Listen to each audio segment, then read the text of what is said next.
নমস্কাৰ, আজি হৈছে 30 এপ্ৰিল। এই মুহূৰ্তত সন্ধিয়াৰ কেইবাটাও ব্ৰেকিং নিউজ আহি পৰিছে। দিব লৈছোঁ সন্ধিয়াৰ প্ৰথমটো পলিটিকেল ব্ৰেকিং নিউজ।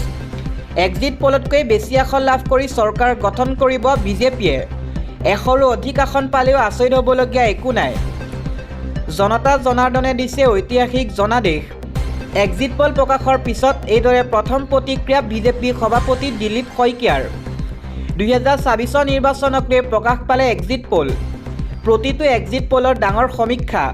বিৰোধী আশাত চেঁচা পানী ঢালি প্ৰকাশ পালে এক্সিট পলৰ সমীক্ষা। আগবঢ়াইছোঁ আন এটা খবৰ। মুখ্যমন্ত্ৰী গোচৰৰ বিৰুদ্ধে সৰ্বোচ্চ ন্যায়ালয়ৰ শুনানি। এই সন্দৰ্ভত কঠোৰ দেশৰ সৰ্বোচ্চ ন্যায়ালয়। ঘৃণাসূচক মন্তব্যক লৈ নীতি নিয়ম মানিহে এচিড কৰিব পাৰিব আবেদন। পোনে পোনে ন্যায়ালয়লৈ অহাত বাধা সৰ্বোচ্চ ন্যায়ালয়ৰ। প্ৰথমে আৰক্ষী ওচৰলৈ গৈ BNS অধীনত গোচৰ তৰাৰ নিৰ্দেশনা দিছে ন্যায়ালয়। উচ্চতম ন্যায়ালয়ৰ দুজনীয়া বিচাৰপীঠৰ এই গুৰুত্বপূৰ্ণ শুনানি। নিৰ্দেশনাৰ প্ৰভাৱ গুৱাহাটী HCত ৰুজু হোৱা গোচৰৰ ওপৰত পৰিব। দিব লৈছোঁ এটা ব্ৰেকিং নিউজ। পশ্চিমবংগত ভোটগ্ৰহণৰ মাজতে উদ্ধাৰ হ'ল 6টাকৈ বোমা। পূব বৰ্ধমান কেতুগ্ৰাম সমষ্টিত উদ্ধাৰ হৈছে বোমাটো। বিস্ফোৰণৰ পৰা কথমপি ৰক্ষা পৰে কেতুগ্ৰাম সমষ্টি। 6টাকৈ বোমা উদ্ধাৰ কৰিছে CRPF বাহিনীয়ে। কেতুগ্ৰামত লাগে হাহাকাৰ পৰিস্থিতি। এফালে ভোটগ্ৰহণ আৰু তাৰ মাজতে বোমা উদ্ধাৰ কৰা হৈছে কেতুগ্ৰামত। সমগ্ৰ অঞ্চল ঘেৰি ধৰিছে CRPF বাহিনীয়ে। কটকটীয়া নিৰাপত্তা বেষ্টনীৰ মাজত সমগ্ৰ অঞ্চল। কিন্তু তাৰ মাজতো বোমা বিস্ফোৰণৰ ভয়ংকৰ পৰিকল্পনা ৰচিছিল দুৰ্বৃত্তই। দিব লৈছোঁ আন এটা খবৰ। পুনৰ হ'ব ভোটগ্ৰহণ। পশ্চিমবংগ নিৰ্বাচন সন্দৰ্ভত নিৰ্বাচনী আয়োগৰ বৃহৎ সিদ্ধান্ত। বহু ভোটকেন্দ্ৰত EVMত বিজেপি চিহ্ন ঢাকি দিয়াৰ অভিযোগ উত্থাপিত হৈছে। বিজেপি চিহ্নৰ ওপৰত লগাই দিয়া হ'ল টেপ। দ্বিতীয় পৰ্যায়ৰ নিৰ্বাচনত চলি আছিল ভোটগ্ৰহণ। তাৰ মাজতে তৃণমূল কৰ্মীয়ে ভয়ংকৰ জালিয়াতি কৰাৰ অভিযোগ উত্থাপিত কৰে বিজেপি। মমতাৰ ভতিজা অভিষেক বেনাৰ্জীৰ দুৰ্গত এই জালিয়াতিৰ অভিযোগ।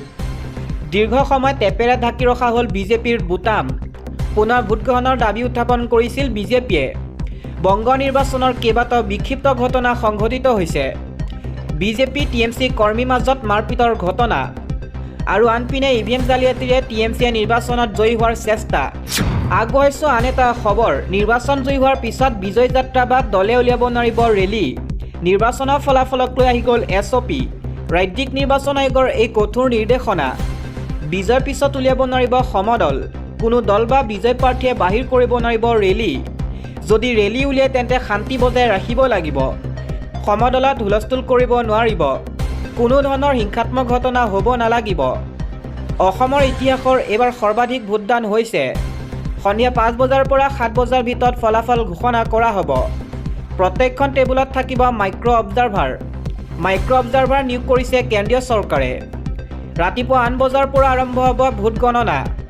সংবাদমেল সম্বোধন কৰি এই মন্তব্য কৰে মুখ্য নিৰ্বাচনী বিষয়াই। পৰৱৰ্তী খবৰ। নিৰ্বাচনী ফলাফলৰ পাছতে চৰকাৰে ল'ব বৃহৎ পদক্ষেপ। বৃহৎ পৰিকল্পনা ৰচিছে চৰকাৰে। ফলাফলৰ পাছতে ৰাজ্যত চলিব ধাৰাবাহিক উচ্ছেদ। ছদিনৰ পাছতে নটিচ লৈ সাজু হ'ব প্ৰশাসন। বাৰিষা কালত এইবাৰ হাজাৰ হাজাৰ লোকক কৰা হ'ব উচ্ছেদ। কিন্তু উচ্ছেদ প্ৰসংগৰ সৈতে সম্পৰ্ক নাই মুছলমানৰ। বিজেপি ইস্তাহাৰতে আছে উচ্ছেদৰ প্ৰসংগ। বিজেপিক ভোট দিলেও সাৰি নাযাব বেদখলকাৰী। বনাঞ্চল এৰি যাওক, নহ'লে বিপদ নিশ্চিত। 4 তাৰিখে ৰিজাল্ট আৰু 5 তাৰিখৰ পৰাই চলিব বুলডোজাৰ।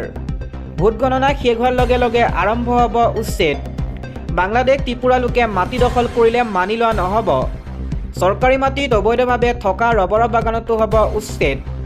আগবঢ়াইছোঁ আন এটা খবৰ। কেইজনমান সাংবাদিকে এতিয়া সাংবাদিকতা এৰি বিজেপিৰ হৈ কাম কৰি আছে। এই মন্তব্য কংগ্ৰেছ নেত্ৰী মীৰা বৰঠাকুৰৰ। এক্সিট পল প্ৰকাশৰ প্ৰাক মুহূৰ্তত কংগ্ৰেছৰ সংবাদমেল। ক্ষমতা হেৰুৱাৰ ভয়ত হিমন্ত বিশ্ব শৰ্মাই কটু কৌশল ৰচনাৰ আশংকা ৰকিবুল হুছেইনৰ।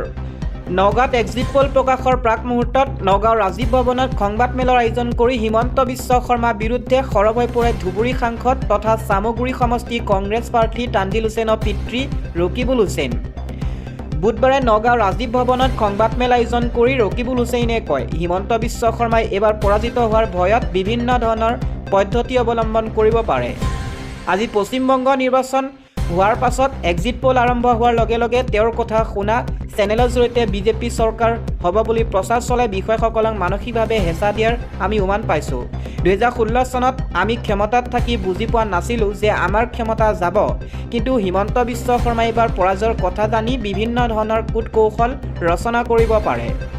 এবাৰ গৌৰৱ গগৈৰ নেতৃত্বত কংগ্ৰেছৰ চৰকাৰ হোৱাটো নিশ্চিত বুলি দাবী কৰি বিজেপিক সমালোচনা কৰি ৰকিবুল হুছেইনে লগতে কয়, এতিয়া তেওঁলোকৰ মাজত চিপৰাং, গাদ্দাৰ আদি শব্দৰ পয়োভৰ ঘটিছে। ৰাজনৈতিক সন্ন্যাস লোৱা বদৰুদ্দিন আজমলে হিমন্ত বিশ্ব শৰ্মা উদ্ধাৰৰ বাবে হিমন্তৰ আমন্ত্ৰণত নৰেন্দ্ৰ মোদীৰ বন্ধু আছাদুদ্দিন ওৱেইছিৰ সহায় লৈ অসমত নিৰ্বাচন খেলিছে। জীৱনত কংগ্ৰেছক ভোট নিদিয়ালোকেও এইবাৰ নিৰ্বাচনত গোপনে ভোটদান কৰিছে কংগ্ৰেছক। হিমন্ত বিশ্ব শৰ্মাৰ মাত কথা উচ্ছৃংখল হৈ পৰিছে, তাৰ মানে এইবাৰ হিমন্ত চৰকাৰ গ'ল।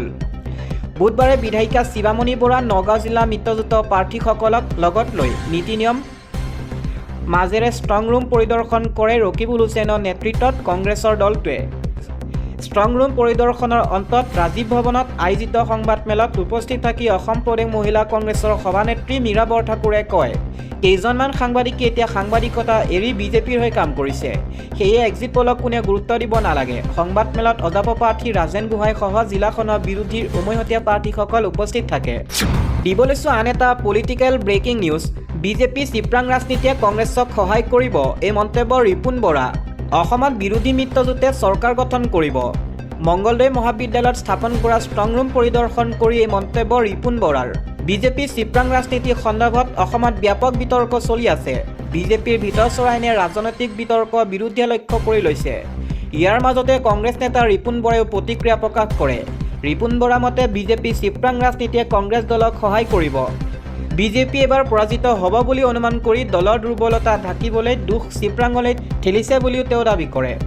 মংগলদৈ মহাবিদ্যালয়ত স্থাপন কৰা ষ্ট্ৰং ৰুম পৰিদৰ্শনৰ সময়ত বৰচলা সমষ্টিৰ কংগ্ৰেছ প্ৰাৰ্থীগৰাকীয়ে মন্তব্য কৰে। বুধবাৰে ৰিপুণ বৰাৰ নেতৃত্বত কংগ্ৰেছৰ এটা দলে ষ্ট্ৰং ৰুমটো পৰিদৰ্শন কৰে। পৰিদৰ্শন কৰি কংগ্ৰেছ নেতা ৰিপুণ বৰাই নিৰ্বাচনৰ ফলাফলক লৈ ভৱিষ্যতবাণী কৰি কয়, দৰঙৰ 3টা সমষ্টিৰ ভিতৰত 2টাত কংগ্ৰেছ বিজয়ী হোৱাটো নিশ্চিত। চিপাঝাৰ আৰু সদৰ সমষ্টিত মংগলদৈত কংগ্ৰেছ বিজয়ী হ'ব। দলগাঁও সমষ্টিত অৱশ্যে আমাৰ মিত্ৰজোঁটৰ প্ৰাৰ্থীগৰাকীক লৈ অলপ অসন্তুষ্টি আছিল, সেই সমষ্টিত যুঁজ হ'ব, কিন্তু এই 2টা সমষ্টিত কংগ্ৰেছে নিশ্চিতভাৱে জয়ী হ'ব। বৰচলা সমষ্টিত তেওঁৰ বিজয় নিশ্চিত বুলি দাবী কৰি ৰিপুণ বৰাই কয়, মোৰ নিজৰ বৰচলা সমষ্টিত মই জিকিম। ৰাইজেও কৈছে, ব্যৱধানৰ কথাটো এতিয়া ক'ব নোৱাৰিম, কিন্তু এইটোৱে ক'ব পাৰিম যে বিপুল ভোটৰ ব্যৱধানত জিকিম। নিৰ্বাচনৰ ফলাফলৰ ভৱিষ্যতবাণী কৰি তেওঁ লগতে কয়, এইবাৰ কোনো সন্দেহ নাই আৰু ইতিমধ্যে বিভিন্ন নেশ্যনেল চেনেলবিলাকেও ফ'কাছ কৰিছে। আজি অসমৰ এক্সিট পল ওলাব। ইয়াৰ আগতেও এক্সিট পল সত্য হোৱা নাই। কেতিয়াবা এক্সিট পল শাসক পক্ষই মেনেজ কৰে। এক্সিট পলৰ ৰিজাল্ট যিয়েই নহওক, কংগ্ৰেছৰ গৌৰৱ গগৈৰ নেতৃত্বত সংখ্যাগৰিষ্ঠতা লাভ কৰিব আৰু কংগ্ৰেছে চৰকাৰ গঠন কৰিব। বিজেপি চিপৰাং ৰাজনীতিৰ সন্দৰ্ভত প্ৰতিক্ৰিয়া প্ৰকাশ কৰি কয়, আমাৰ কংগ্ৰেছত ক'তো চিপৰাং ৰাজনীতি নাই। যিমান যেতিয়া চিপৰাং ৰাজনীতিৰ কথা কৈছে বিজেপি আৰু এজিপিৰ নেতাই কৈছে। নেতাও নেতা, বাঘা বাঘা নেতাসকলে এই অভিযোগ আনিছে। ফোন ৰেকৰ্ডিং ভাইৰেল হৈছে। এইটোতে বুজা যায় তেওঁলোকে ইতিমধ্যে গম পাই গৈছে যে আমাৰ ফলাফল কি হ'ব। সেইকাৰণে নিজৰ দুৰ্বলতা ঢাকিবৰ কাৰণে দুখটো চিপৰাঙলৈ ঠেলিছে। বিজেপিৰ এই চিপৰাং ৰাজনীতিয়ে কংগ্ৰেছক সহায় কৰিব।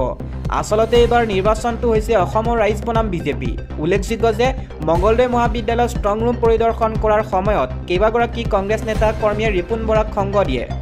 দৰং জিলা চিপাঝাৰ, মংগলদৈ আৰু দলগাঁও সমষ্টি ইভিএমসমূহ ৰখা হৈছে। 4 মে'ত মংগলদৈ মহাবিদ্যালয়তে ভোট গণনা অনুষ্ঠিত হ'ব। আগবঢ়াইছোঁ আন এটা খবৰ। ডাকঘৰত এবাৰ ধন জমা কৰি মাহিলী 5,550 টকা কৰক উপাৰ্জন। মাৰ্কেটৰ অস্থিৰতা আৰু বিশ্ব উত্তেজনাৰ মাজতেই বেছিভাগ মানুহে নিৰাপদ ইনভেষ্টমেণ্ট বিচাৰিছে। এই প্ৰসংগত মান্থলি ইনকাম স্কিম, চমুকৈ POMIS এক নিৰ্ভৰযোগ্য বিকল্প আগবঢ়ায়। ই নিৰাপদ ইনভেষ্টমেণ্ট নিশ্চিত কৰে আৰু এটা নিৰ্দিষ্ট মাহিলী ইনকাম প্ৰদান কৰে। ডাকঘৰৰ MIS কি? এইটো কেন্দ্ৰীয় চৰকাৰৰ সমৰ্থিত আৰু বিশেষভাৱে কোনো বিপদ নোহোৱাকৈ নিয়মীয়া মাহিলী ইনকাম। মাহিলী আয় বিচৰা ব্যক্তি যেনে অৱসৰপ্ৰাপ্ত ব্যক্তি বা নিৰ্দিষ্ট আয় বিচৰা ইনভেষ্টমেণ্ট বা ডিজাইন কৰা হৈছে। সুতৰ হাৰ কিমান? বৰ্তমান এই আঁচনিৰ জৰিয়তে বাৰ্ষিক সুতৰ হাৰ 7.40%। ভাল কথাটো হ'ল এই সুত প্ৰতিমাহে আপোনাৰ একাউণ্টলৈ ট্ৰেন্সফাৰ হয়, যাৰ ফলত আপোনাৰ নিয়মীয়া আয়ৰ সুবিধা হয়। প্ৰতিমাহে 5,550 টকা কেনেকৈ পাব? এই আঁচনিখনত যদি আপুনি 9 লাখ টকা ইনভেষ্ট কৰে তেন্তে আপুনি বাৰ্ষিক আয় এই আঁচনিখনত যদি আপুনি 9 লাখ টকা ইনভেষ্ট কৰে তেন্তে আপুনি বাৰ্ষিক প্ৰায় ৬৬,৬০০ টকা সুদ লাভ কৰিব। ইয়াক মাহেকীয়া ভাগ কৰিলে আপুনি প্ৰতি মাহে প্ৰায় ৫,০৫০ টকা লাভ কৰিব। যৌথ একাউণ্টত অধিক সুবিধা। যৌথ একাউণ্ট খুলিলে সৰ্বোচ্চ ইনভেষ্টমেণ্ট সীমা 15 লাখ টকালৈ বৃদ্ধি পায়। ইয়াৰ ফলত বাৰ্ষিক প্ৰায় 1,11,০০০ টকা সুদ পোৱা যাব, যাৰ অৰ্থ হ'ল মাহিলী আয় প্ৰায় 9,250 টকা। ইনভেষ্টমেণ্টৰ সময়সীমা আৰু নিয়ম। এই আঁচনি মেচিউৰিটি পিৰিয়ড 5 বছৰ, অৰ্থাৎ 5 বছৰৰ পিছত আপোনাৰ সমগ্ৰ কৰ্পৰা চলিব পাৰিব। ইচ্ছা কৰিলে পুনৰ ইনভেষ্ট কৰি মাহিলী আয় লাভ কৰি থাকিব পাৰে, কিন্তু অকালতে উলিওৱাৰ ক্ষেত্ৰত জৰিমনা থাকে। গতিকে ইনভেষ্ট কৰাৰ আগতে এই কথা মনত ৰখাটো গুৰুত্বপূৰ্ণ, কিয় ই এটা ভাল বিকল্প। নিৰাপদ আৰু নিয়মীয়া আয় বিচৰা ইনভেষ্টমেণ্টৰ বাবে ডাকঘৰৰ MIS ভাল। ৰিস্ক প্ৰায় নগণ্য আৰু ৰিটাৰ্ণ নিৰ্দিষ্ট। মুঠতে যদি আপুনি কোনো ধৰণৰ বিপদ নোহোৱাকৈ নিৰ্দিষ্ট মাহিলী আয় বিচাৰে তেন্তে এই আঁচনিখন আপোনাৰ বাবে এটা ভাল বিকল্প হ'ব পাৰে।